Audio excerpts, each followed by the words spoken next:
Assalamualaikum, jumpa lagi dengan saya nih guys. Pemandangan lalu lintas hari ini di kota Mikicho lancar nih guys. Langitnya terlihat mendung sekali ya, gelap sekali ya.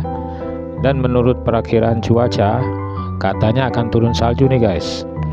Memang kota Mikicho ini, provinsi Kagawa atau kota Takamatsu, termasuk daerah yang jarang turun salju tuh guys.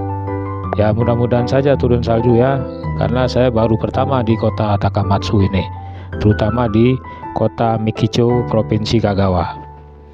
Dari suhunya memang terasa nih guys, makin dingin, dan awannya pun juga tebal sekali begitu ya. Ya mudah-mudahan saja nanti kita tunggu saljunya turun. Oke guys, begitu saja informasinya. Assalamualaikum warahmatullahi wabarakatuh.